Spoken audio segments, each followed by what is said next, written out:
हे what's up guys, welcome back once again. दोस्तों, आज की कहानी जो एक्सप्लेन करने जा रहे हैं उसका नाम है द सरफेस। दोस्तों, क्या हो अगर आप किसी की जान बचाने के लिए उसके करीब जाए पर कुछ ही देर बाद आप खुद को उस जगह पर फंसा हुआ पाए, आएगा ना आपको गुस्सा?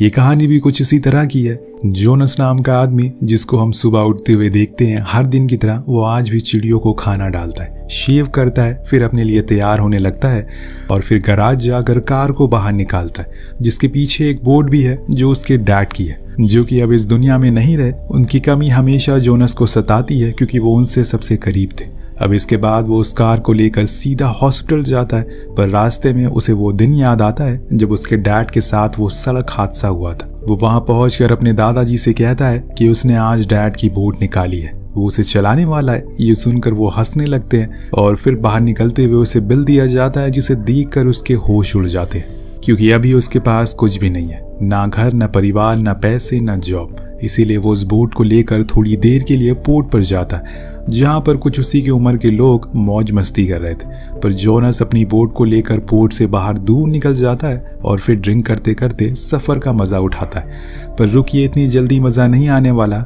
अभी तो यहाँ से कहानी की शुरुआत हुई है। जैसे कि वो अपनी बोट की स्पीड को बढ़ाता है, कोई बड़ी सी चीज़ उससे टकरा जाती है, जिससे उसकी बोट रुक जाती है और वो किनारे पर आकर देखता है तो किसी प्लेन का टूटा हुआ हिस्सा लग रहा था। वो थोड़ी और करीब जाता है तो उसे वहाँ एक बड़ा सा प्लेन क्रैश हुआ मिलता है, जिसके पास में उसका पायलट भी था, जो बहुत ही ज़्यादा जख्मी हालत में था। वो फौरन उसके पास जाता और उसे खींचकर अपनी बोट पर बैठा लेता। उसके हाथ पर बहुत ही ज़्यादा चोटें लगी हुई थी, इसीलिए वो उस पर सबसे पहले एक कपड़ा बांध देता और फौरन बोट को स्टार्ट करके जाने लगता है। लेकिन दोस्तों, उस टक्कर के बाद बोट की परपेंडिकुलर खराब हो चुके थे और जितना भी फ्यूल था सब बह गया था। इसीलिए अब ये बोट यहाँ से खिसकने वाली तो है नहीं।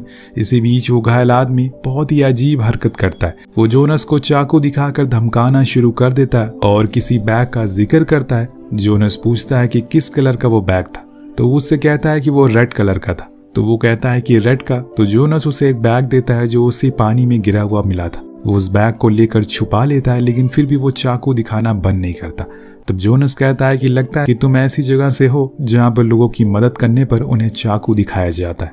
तब जाकर वो आदमी उस चाकू को हटा लेता है, जिसके बाद जोनस फिर से बोट को शुरू करने की कोशिश करता है। वो ऐसा कई घंटों तक करता रहता है, लेकिन कुछ भी फायदा नहीं था क्योंकि फ्यूल तो है ही नहीं, तो बोट स्टार्ट कैसे होगी। अभी वो आदमी कहता है कि उसके चेस्ट में बहुत दर्द हो रहा है। जोनस बताता है कि शायद तू पानी में काफी देर रहे हो, इसीलिए ऐसा हो रहा है। तुम्हारी बॉडी के अंदर पानी भर गया होगा या फिर तुम्हें ठंड लग गई होगी।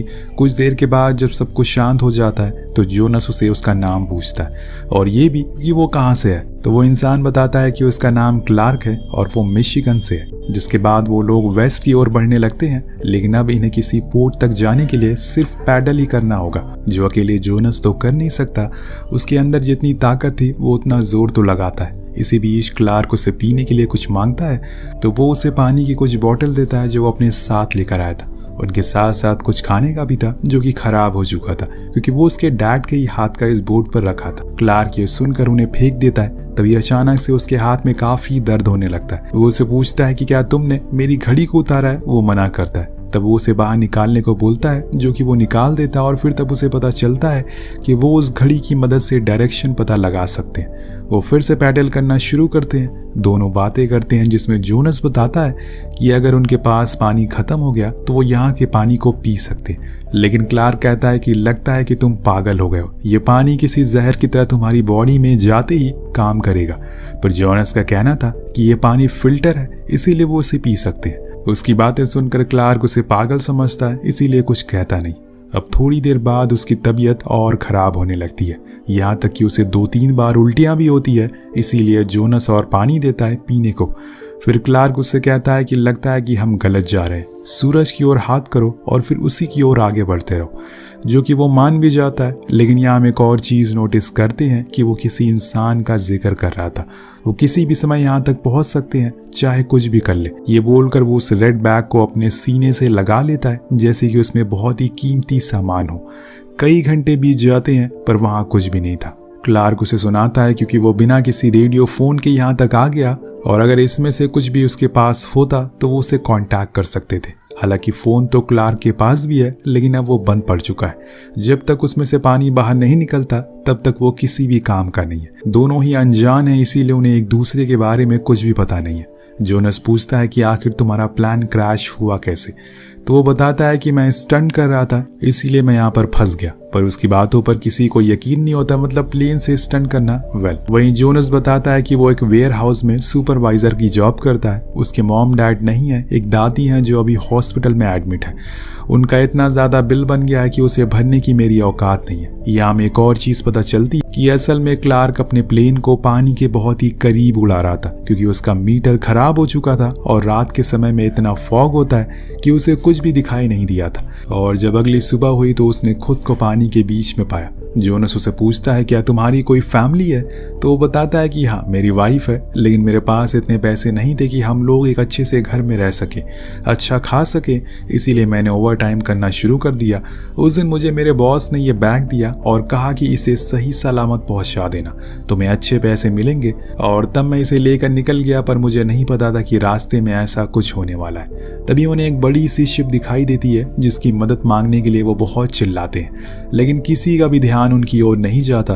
तब जोनस बोट में रखी एक फ्लेयर को चलाने के लिए ऊपर करता है, पर न जाने कैसे वो पानी में गिर जाती है, जिसे उठाने के लिए जोनस भी पानी में कूद जाता है, पर इसका कोई फायदा नहीं होता। यहाँ जितना भी जोनस साथ में खाने के लिए सामान लेकर आया था वो सब खत्म हो चुका है, इसीलिए अब वो मछलियां पकड़ना शुरू कर देते हैं। पर वो उन्हें खाए तो खाएं कैसे, क्योंकि उनके पास उन्हें पकाने के लिए कोई भी साधन थोड़ी है। इसीलिए क्लार्क उसे फिर से पानी में छोड़ देता है और कहता है कि शायद कोई मसीहा बनकर हमारी मदद करने के लिए जरूर आएगा, जैसे कि मैं तुम्हारी मदद के लिए आया था। अगर मैं नहीं आता तो शायद तुम मर जाते और मैं कभी इस मुसीबत में फंसता ही नहीं। तो क्लार्क कहता है कि इसी को करिश्मा कहते हैं, जो हमें बताता है कि ऊपर वाला जरूर है जो सब कुछ देख रहा है। जब वो लोग थक हार कर बैठ जाते हैं तो क्लार्क बताता है कि वो लोग उसके साथ उसे भी मार देंगे अगर वो उनके साथ कनेक्शन बनाने में असफल रहा, क्योंकि कल इस बैग में एक सील जीपीएस है और वो किसी भी समय यहाँ आते होंगे, क्योंकि ये एयरवे सबसे छोटा रास्ता है किसी भी कुरियर को पहुंचाने के लिए। यहाँ पुलिस भी नहीं होती है। कुछ देर बाद क्लार्क उससे पूछता है क्या तुमने कभी खुद को मारने की कोशिश करी है, तो जोनस कहता है कि ऐसा तो नहीं है, लेकिन हाँ मेरी वजह से मेरे डैड की मौत जरूर हो गई, क्योंकि उनकी ट्रक ड्राइवर की जॉब मैंने ही लगवाई थी। क्लार्क उसे समझाता है कि वो तुम्हारी वजह से नहीं मरे, उनका मरना तय था, पर जोनस इस बात को मानने को तैयार ही नहीं था। वहीं क्लार्क भी खुद के बारे में बताता है कि कैसे एक दिन उसकी वाइफ और उसकी दोनों की जॉब छूट गई, उनका घर भी चला गया और तब उसने ये बैग पहुंचाने का काम शुरू कर दिया, क्योंकि इससे ज्यादा पैसे मिलते हैं। वहीं जोनस कहता है कि उसकी एक गर्लफ्रेंड थी, कुछ ही दिन बाद उन दोनों की शादी होने वाली थी, पर एक दिन जब वो रोलर कोस्टर पर राइड करने गई तो ऊपर से गिरकर उसकी मौत हो गई। उसके जाने के बाद मैं बहुत रोया, लेकिन उसका कुछ भी फायदा नहीं था, क्योंकि जिसको जाना होता है वो चला जाता है। तभी अचानक से ऊपर से एक प्लेन गुजरता है। क्लार्क फौरन उस बैग को ऊपर रख देता है, पर वो लोग उन्हें देख नहीं पाते और वहां से चले जाते हैं। तब जोनस फिर से पूछता है कि आखिर इसमें ऐसा क्या है जिसके लिए तुम इतना डर रहे हो, पर यह चीज तो क्लार्क को भी पता नहीं है। उसका कहना था कि जब भी उसे यह बैग मिला है वो हमेशा सील ही रहा है, लेकिन अब जोनस उसे खोलने लगता है, पर क्लार्क मना करता है, क्योंकि इसमें इलेक्ट्रॉनिक सील लगी हुई है जो अगर खुल गई तो उसे उसके काम के पैसे नहीं मिलेंगे, ऐसा उसका कहना था। पर क्या हो अगर वो जिंदा ही ना बचे, क्योंकि अभी तक तो कोई भी उनकी मदद के लिए नहीं आया। हम देख पाते हैं कि यहाँ उनकी बोट में होल भी हो चुका है, जिसकी वजह से पानी भरना शुरू हो गया। इसीलिए जोनस आगे रखे सामानों को पीछे रख देता है और फिर पानी को धीरे धीरे करके बाहर निकालना शुरू कर देता है। ऐसे ही करते करते समय बीतने लगता है। इन्हें यहाँ पर फंसे रहे एक दिन से ज्यादा का समय हो चुका है। दोनों कुछ समय तक अनजान थे, लेकिन अब इन्हें एक दूसरे के बारे में काफी अच्छी जानकारी हो गई है।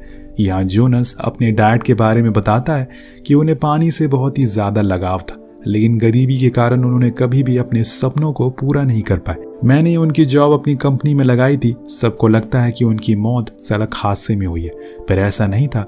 असल में उन्हें इस काम का एक्सपीरियंस नहीं था। उन्हें नहीं पता था कि मशीन कैसे चलती है, इसीलिए एक दिन सामानों को लोड करते समय वो एक मशीन में कुचल कर मारे गए। ये बोलते ही वो रोने लगता है, पर क्लार्क उसे संभालता और कहता है कि सब कुछ ठीक हो जाएगा, तुम्हें हिम्मत रखनी होगी। लेकिन जोनस कहता है कि इस चीज को हुए बहुत साल हो गए, लेकिन आज भी मैं उन सब चीजों को भूल नहीं पाया हूँ। यहाँ क्लार्क उसका ध्यान भटकाने के लिए उसे खुद के डॉग के किस्सों को सुनाने लगता है। जिससे कि वो हंसने लगता है और फिर वो दोनों बोट से पानी को बाहर निकालते हैं ताकि बोट डूबे नहीं। और इसी दौरान उस रेड कलर के बैग में टिक टिक की आवाज़ आने लगती है और उसे सुनते ही यहाँ क्लार्क की तबीयत और बिगड़ना शुरू हो जाती है। वो बेहोश होने लगता है तो जोनस उसे किनारे पर बैठा देता है और उसे CPR भी देता है। लेकिन अब शायद वो समय आ गया है, तभी उसके जेब में रखा फ़ोन रिंग करने लगता है। जब जोनस उसे उठाता है तो दूसरी साइड से एक आदमी पूछता है, क्या वो तुम दोनों हो जो उस बोट पर हो? तो वो कहता है कि हाँ हम ही हैं वो दोनों। तब वो आदमी क्लार्क से बात करवाने को कहता है, लेकिन वो तो बात करने की हालत में ही नहीं था, इसीलिए वो खुद ही बात करता है और तब वो लोग उसे वो बैग फेंकने को कहते हैं। जोनस वही करता है, जिसके कुछ देर बाद वहाँ एक बोट आकर उस बैग को उठा लेती है और वो चले जाते हैं। जी हाँ दोस्तों, उन्हें छोड़कर चले जाते हैं, इनकी तरफ देखते तक नहीं और इन्हें बचाते भी नहीं। और यहाँ एक अच्छी चीज़ हुई थी, जोनस को फ़ोन मिल चुका था और उसमें नेटवर्क भी आने लगा था, इसीलिए वो सबसे पहले 911 पर कॉल करता है। उन्हें अपनी पूरी सिचुएशन के बारे में बताता है, कैसे वो बूढ़े पायलट के साथ यहाँ पर फंस चुका है, क्या उनकी मदद करने के लिए कोई आएगा। तो वो उसे उनकी लोकेशन मांगते हैं, लेकिन जोनस को कुछ भी पता नहीं था। उधर क्लार्क की हालत और बिगड़ती जा रही थी, इसीलिए वो उसकी वाइफ कैली को कॉल लगा उसे बताता है कि उसकी तबीयत बहुत ख़राब है, वो एक बार उससे बात करना चाहता है। वो उसे बात तो करती है, लेकिन ज़्यादा देर नहीं, क्योंकि वो कुछ ही देर में बेहोश हो जाता है। जोनस नाउम्मीद नहीं था, क्योंकि उसे पता था कि वो लोग उसे बचाने के लिए ज़रूर आएंगे। अब दोस्तों ऐसा होता भी है, वो कुछ ही देर बाद आ भी जाते हैं, जिसके बाद उन्हें बचा लिया जाता। आखिर में हम देखते हैं कि जोनस जाकर सीधा अपनी दादी जी से मिलता है और उनके पास रखी एक एक्वेरियम में एक प्लेन, एक बोट और साथ में 2 आदमियों को भी रखता है, जो कि वो और उसका दोस्त था। उसके लिए हादसा एक सीख थी, जिसने उसे बहुत कुछ सिखाया, अकेलेपन के एहसास तो दिलाया, पर यह भी बताया कि जो कुछ भी होता है वो हमारी मर्जी से नहीं, बल्कि ऊपर वाले की मर्जी से होता है। उसे जब भी किसी को कुछ देना होगा या फिर कुछ लेना होगा, वो खुद ब खुद ले लेगा, आप कुछ नहीं कर सकते। और यही सच जानकर अब उसे जिंदगी में आगे बढ़ना होगा। वेल, इसी के साथ ये कहानी यही खत्म हो जाती है। ये कहानी एक दोस्ती को दर्शाती है, कैसे 2 अनजान लोग एक साथ मिलकर दोस्त बन जाते हैं और कैसी पूरी दुनिया में कोई भी खुश नहीं है, हर कोई परेशान है, चाहे वो जैसी भी सिचुएशन में क्यों ना हो। इसी के साथ ये कहानी यही खत्म हो जाती है। मिलते हैं अगले वीडियो में। Peace out.